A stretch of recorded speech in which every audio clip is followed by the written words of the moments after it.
हरीश की एक पत्नी थी जो बहुत बोलती थी और वो इसके ज़्यादा बोलने से बहुत परेशान था। हरीश को पता चला कि जंगल में एक महात्मा आए हुए हैं। वह अपनी पत्नी को लेकर उनके पास चला जाता है और कहता है, हे मुनिवर, कृपा करके आप इसे समझाइए। ये बहुत बोलती है और मेरा मना करने के बाद भी इसका दिन भर मुंह चलता ही रहता है। इसे कितना समझाता हूँ कि कम बोला कर, लेकिन यह उस बात को मानने को तैयार ही नहीं और हर बार इसकी वजह से लज्जाई होती है। महात्मा मुस्कुराए और बोले, मैं तुम्हें इस बात को एक कहानी की मदद से समझाता हूँ। मेरे गुरु का एक शिष्य था जो बहुत बोलता था। वह हर समय इधर उधर की बातें करता था और कभी शांत नहीं रहता था। जब वह किसी के भी घर में दान लेने जाता तो घर हर घर की नई कहानी लेकर आता और आश्रम के दूसरे शिष्यों को सुनाता और एक शिष्य की दूसरे शिष्य से बुराई करता, चुगली करता और दूसरों के सामने अच्छा बनने का प्रयास करता और खुद के मुंह से ही खुद की तारीफ करता रहता और हमेशा खुद को गुरु के सामने सबसे बुद्धिमान और उत्तम बनने का प्रयास करता। खुद को सभी शिष्यों से अलग और श्रेष्ठ मानता। उसका कहना था कि मैं एक अमीर घर का बालक हूँ। अगर मैं चाहता तो आरामदायक और सुविधाओं से भरा जीवन जी सकता था, लेकिन वो सब छोड़कर यहाँ आ गया क्योंकि मुझे खोज करना, खुद को जानना है, जीवन को जानना है। एक गुरु ने आश्रम के सभी शिष्यों को एक जगह बुलाकर कहा, आप सभी को अगले 1 महीने तक कोई संकल्प लेना होगा। इससे आपकी संकल्प शक्ति मजबूत होगी और आप में आत्मशक्ति का संचार होगा। आप सभी अपने सामर्थ्य के अनुसार कोई भी संकल्प ले सकते हैं और यदि 1 महीने से पूर्व आप में से किसी का भी संकल्प टूट जाएगा, वह अपनी पुरानी दिनचर्या में वापस आ सकता है। सभी शिष्यों ने अपनी शक्ति के अनुसार अपना संकल्प चुना और गुरु को बता दिया, लेकिन वह शिष्य को अपने आप को सबसे अलग दिखाना चाहता था। वह सीधा गुरु की कुटिया में पहुंच गया और बोला, मैं कोई छोटा मोटा संकल्प नहीं लेना चाहता, बल्कि खुद की तरह एक महान संकल्प लेना चाहता हूँ। कृपया आप ही बताइए मुझे क्या संकल्प लेना चाहिए। उसकी ये बात सुनकर गुरु मुस्कुराए और बोले, क्या तुम मेरे द्वारा दिए गए संकल्प को पूरा कर पाओगे? क्या तुम्हारे लिए उसे पूरा करना संभव होगा? शायद नहीं।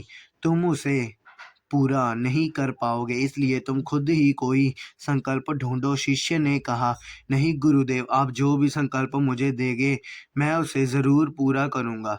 गुरु ने कहा, ठीक है, तो तुम अगले महीने तक चुप रहो, मुंह से एक भी शब्द नहीं निकालोगे, यही है तुम्हारा संकल्प। शिष्य ने कहा, गुरुदेव, ये भी कोई संकल्प है? ये तो बहुत ही आसान है।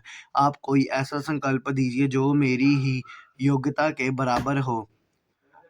गुरु ने कहा, पहले तुम इस संकल्प को तो मुझे पूरा करके दिखाओ। शिष्यों ने गुरु की बात मान ली और वह उसी समय चुप हो गए और पलट कर कुटिया से बाहर चला गया। उसे चुप रहना बहुत आसान लग रहा था।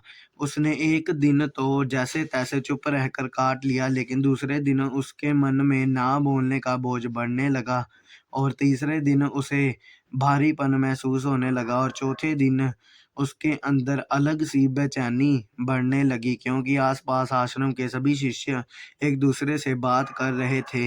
वह भी अपनी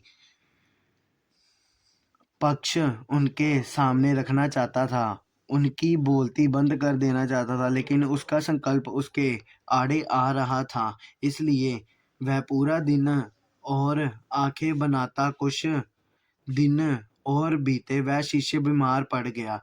उसका सिर फटा जा रहा था। ना उसको खाने पीने का मन था, ना ही कुछ करने का, सिर्फ बोलना चाहता था। वह गुरु के पास गया और उनके सामने बैठकर उन्हें लिखकर बताया, गुरुदेव, मैं बोलना चाहता हूँ, बिना बोले मुझे सांस नहीं आ रही है, मेरा दम घुटता जा रहा है, मैं अंदर ही अंदर पागल हुआ जा रहा हूँ, मैं क्या करूँ, संकल्प को हटा दूँ क्या?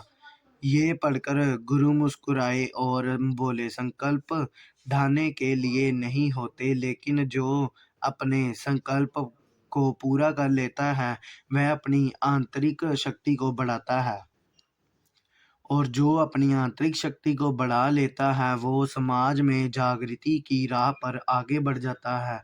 संकल्प का लेना भी तुम्हारे हाथ में था और उसे तोड़ना भी तुम्हारे हाथ में ही है। तुम्हारे बहुत से भाई अपने संकल्प को तोड़कर अपनी पुरानी दिनचर्या पर वापस आ चुके हैं। अगर तुम नहीं कर पा रहे हो तो तुम भी ऐसा कर सकते हो और अपनी पुरानी दिनचर्या में वापस जा सकते हो। लेकिन याद रहे, अगर तुम आज इस छोटे से संकल्प को पूरा नहीं कर पाए तो बाकी की पूरी जिंदगी को कैसे संभाल सकोगे? बाकी फैसला पूरी तरह तुम्हारे हाथों में है। गुरु की ये बात शिष्य के दिल पर चोट कर गई। वो बिना कुछ बोले वहां से वापस चला गया और खुद को अपनी कुटिया में बंद कर केवल अपने जरूरी काम के लिए ही कुटिया से बाहर निकलता, बाकी सारे समय कुटिया के अंदर ही बैठा रहता। 15 दिन बीत चुके थे। आश्रम के लगभग सभी शिष्यों का संकल्प टूट चुका था, लेकिन उसका संकल्प अभी भी जारी था। संकल्प लेने के बाद से उसने एक शब्द भी नहीं बोला था। सारा आश्रम हैरान था कि इतना बोलने वाला इंसान चुप कैसे है। 15 दिन बीतने के बाद दोबारा अपने गुरु के पास गया और लिखकर बताया, गुरुदेव, मैं बाहर से तो चुप हूँ, लेकिन मेरा अंदर बहुत सी आवाज़ें आ रही हैं, बहुत सी चीख पुकार और शिकायतें हैं। अंदर ही अंदर बात करता रहता हूँ। मेरा मन तरह तरह की बातें पूछता है। मैं घर से जितना मौन, अंदर से उतना ही शोर शराबे से भरा। क्या इस तरह से अभी भी मेरा संकल्प जारी है? गुरुदेव ने कहा, हाँ, तुम्हारा संकल्प अभी भी जारी है, लेकिन जब तक लोगों की ये आवाज़ें तुम्हारे कानों में गूंजती रही, तुम्हारा मन बोलता रहेगा कि ऐसा तो आदत है, तुम भले ही चुपचाप बाहर से रहो, लेकिन तुम्हारा मन बहुत बोलना चाहता है। शिष्य गुरु को प्रणाम कर वहां से चला जाता है और सुबह होते ही अपनी कुटिया छोड़ जंगल की तरफ चला जाता है। एक दिन बीत जाते, संकल्प का समय भी पूरा हो जाता है, लेकिन शिष्य लौट कर नहीं आया। आश्रम में सभी को डर था कि जंगली जानवर ने उसे खा ना लिया हो। इस बीच उसे ढूंढने की कोशिश की गई, लेकिन वह कहीं नहीं मिला। गुरु भाइयों ने मान लिया कि उसे जंगली जानवरों ने अपना शिकार बना लिया है, लेकिन गुरुदेव को ऐसा नहीं लगता था। एक दिन आश्रम के एक शिष्य ने गुरु से पूछा, हे गुरुदेव, हमारा वो अधिक बोलने वाला भाई के साथ क्या हुआ होगा? जानवर ने उसे मार दिया होगा? गुरु ने शिष्य को कहा, नहीं, इसके दो कारण हो सकते हैं। पहला तो उसको जानवर ने खा लिया हो सकता है, दूसरी वजह भी हो सकती है, शायद उसे वह मिल गया जो उसे चाहिए था, जिसके लिए वह यहाँ पर आया था। गुरु ने कहा, इंसान के बहुत सारे दुखों में से एक दुख ये भी है कि वह कभी चुप नहीं रह सकता, हमेशा कुछ ना कुछ बोलता ही रहता है। सिर्फ बोलने के कारण हमारे आधे से ज़्यादा दुख पैदा होते हैं। हम में से कोई भी चुप नहीं रहना चाहता, हम बस सामने वाले को सुना देना चाहते हैं जो हमारे मन में है, सब निकाल कर उसके मन में बैठा देना चाहते हैं, उसे समझा देना चाहते हैं कि देख तू गलत है और मैं सही। इस तरह से सुनने और सुनाने का ये काम जिंदगी भर चलता ही रहता है। लेकिन इस नासमझी में हम अपना समय, अपना जीवन, अपनी समझ और सबसे महत्वपूर्ण है वो पल जो जिए जा सकें हैं, जिनको अनुभव किया जा सकता है, जिनमें आनंद की प्राप्ति को पूरा किया जा सकता है, ये सब खो देते हैं। लेकिन इसके बदले हमें मिलता क्या है? कुछ नहीं, सब व्यर्थ और बर्बाद हो जाता है। शिष्य ने पूछा, तो फिर उसका समाधान क्या है गुरु? ने खत पूरी जागरूकता के साथ अपने काम को देखना, यही इसका समाधान है। पूरी जागरूकता के साथ काम करना जिंदगी में नई चमक ला लेता है। उसके बाद वो शिष्य से गुरु प्रश्नों के उत्तर पाकर उनको प्रणाम करके वहां से चला जाता है। शिष्य को आश्रम छोड़े 3 महीने हो गए थे।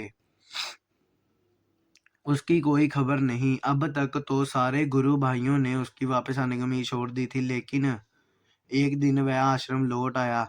वह जैसे था वैसे ही लौट आया और उसने सारे गुरु भाइयों ने उस व्यक्ति को चारों ओर से घेर लिया और उसके साथ बातें करने लगे। उन्होंने उसके साथ बातें करते हुए अनुभव किया कि ये पहले जैसा बातूनी नहीं रहा, बल्कि उसके बात करने में अब बहुत सी मिठास और एक अनुभव है। वह सबसे 5-10 मिनट बात करने के बाद तुरंत ही अपने गुरु के पास गया, उनके चरण छूकर उनको प्रणाम किया और उन्हें कहा कि हे गुरुदेव, क्या मेरा संकल्प अभी भी जारी है? तो उन्होंने कहा, हाँ, तुम्हारा संकल्प अभी भी जारी हो। इसी तरह हमें कम बोलने की आदत डालनी चाहिए और हमें अपनी ऊर्जा को बचाना चाहिए। इसी के साथ हमारी आज की वीडियो यहीं पे समाप्त होती है। ओम भगवते वासुदेवाय नमः।